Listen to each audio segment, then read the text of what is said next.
conspiracy theories, the paranormal, UFOs, aliens, and all things strange and unusual. This is Black Lotus. An actual death, and that's the death of John Lennon. We all know he died. Yeah, he certainly died. He didn't fake that death, you know. I mean, as publicized as that was, when I was a kid, and even today, I am a huge Beatles fan, and especially a fan of John Lennon's. You know, I mean, I like the Beatles, but I've never really cared for Paul McCartney because he was always so bebop, and John Lennon was kind of the jagged edge of the group, I think. Right. You know, I mean, and he when he was always controversial as well. He always spoke up for the government. I mean, against the government. Against the government, yeah. I mean, and you know, back when the Beatles were still together, you know, I mean, the first controversy that I remember is when he stated in a press conference or in an interview that the Beatles were now bigger than Jesus Christ, and I understood what he was saying. That they were. I mean, they were probably more well known than Jesus was throughout the world, you know, and especially among teenagers who don't look at Jesus Christ as some sort of superstar. Right. But, you know, so I understood what he was saying, but middle America here lost their little minds. You know, they had big Beatle burnings where they brought in all the Beatlemania memorabilia and the albums, and they burned them all. And yeah. So, I mean, I think that was the first thing that he was really well known for the controversy. Oh, and by the way, the whole Paul is dead theory came in not too long after that. Right. So some people think that the whole Paul is dead theory came from the idea that the Beatles mania was fading out and they were losing their fans. And so they spread this conspiracy theory that he was dead, and so people ran out and bought the albums all over again so just to listen for the clues. Yeah. So it worked. It did. It most certainly did. I think that really brought them through the end of their career, you know. But yeah, I mean, after the Beatles broke up, he was no less controversial, you know, because he was all about peace, right, and that kind of stuff. And well, he was so outspoken against the government that I could see why the government would want to silence him, because not only was he outspoken, people were listening. Mm-hmm. You know, it wasn't like Joe Blow on the corner was talking about. This is somebody who's way in the public eye. Oh yeah, this is somebody who took you into his bedroom on his honeymoon and had a love-in so that he could create more of a word for peace. Mm-hmm. Mm-hmm. Government didn't like that. I recently watched an interview with, do you remember Tom Snyder in the Tomorrow Show? And he was, he asked John Lennon, he says, you know, this whole bed-in thing, he says, do you really think it did any good?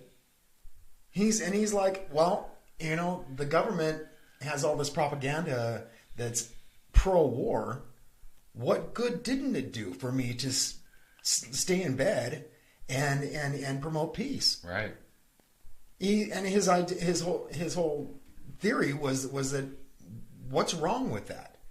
So we're a couple of peaceniks. So what? You know, you can ignore us, you know, but you choose not to, like the rest of the media. Because war makes money. War makes money. That's right. You know. So anyhow, so the Beatles broke up. I think their final announcement was in 1971.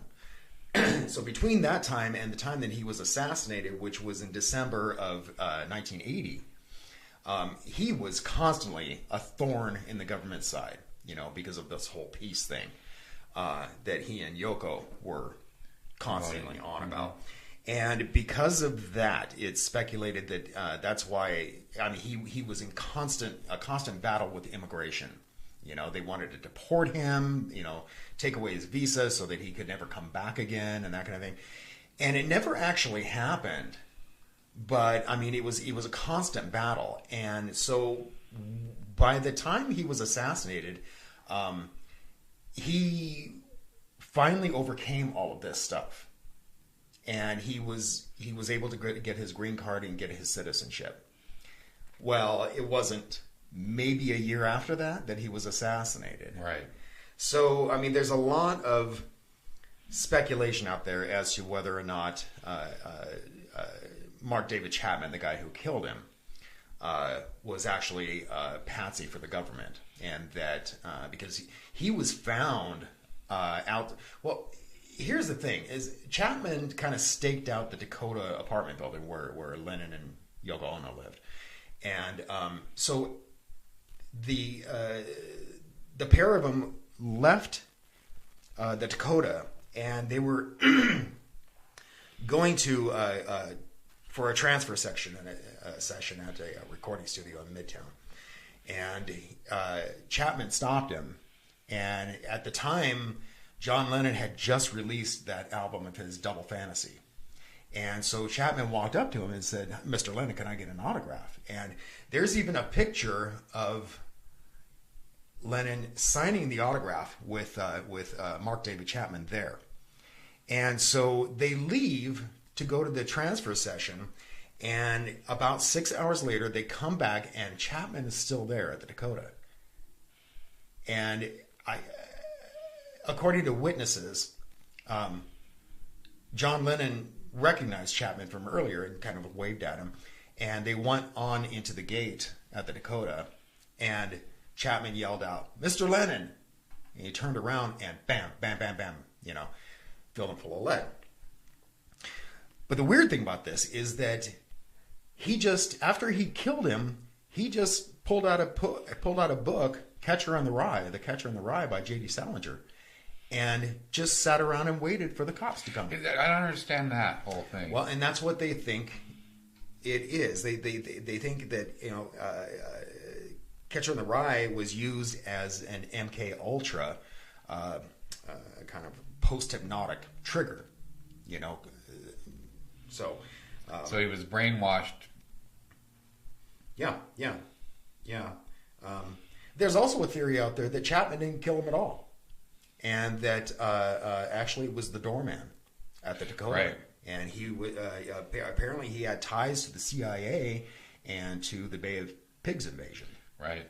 So, I suppose we'll never know for sure, but Chapman did plead guilty. He was ready and willing to plead guilty. Like I said, he was sitting there just reading the book when the cops came by, and and then when it came to pleading guilty, he pleaded, without a problem. He was like, "Yeah, I killed him," and he actually said he killed him because it was an act of God. That's what God wanted. He wanted him dead. Amazing. Weird. I can't see. I mean, you'd think he'd run. You'd think, But one of the weird things I thought was in 2008 they had a movie called Chapter 27. It was directed by J.P. Schaefer. It was originally going to star Jared Leto as Chapman and then Mark Lindsay Chapman as Lennon. So they actually had somebody named Chapman with the surname Chapman playing Lennon. Yoko Ono said, "No, that ain't happening." Really? She made them recast the part. Is that right? Really? Yeah. Did you ever see the movie? No, actually, I haven't. I've heard about that, but I haven't seen it either. Yeah. But I thought that was an interesting fact. It's like, what are the odds that they picked somebody named Chapman to play Lennon after Chapman killed him? Yeah. But the whole thing about the Catcher in the Rye, I mean, it's kind of like that novel. It was by Richard Condon, and it was called The Manchurian Candidate. Right. And he did something similar in that, where the government triggered this person with the Queen of Spades. And so, I mean, it's not unheard of, and MK Ultra was known to do this kind of stuff, to trigger assassins. So, I mean, and by the time he died, by the time John Lennon died, apparently MK Ultra had been disbanded for years. But that doesn't mean anything. Well, yeah, they said they stopped doing Blue Book, and they were doing it. Yeah, they were doing the same thing, just under another name. Yeah. So yeah, I don't. When the government says they're not doing something anymore, right? It's like, yeah, right. We'll see. Yeah. But anyway, let's talk about the grand doozy of them all.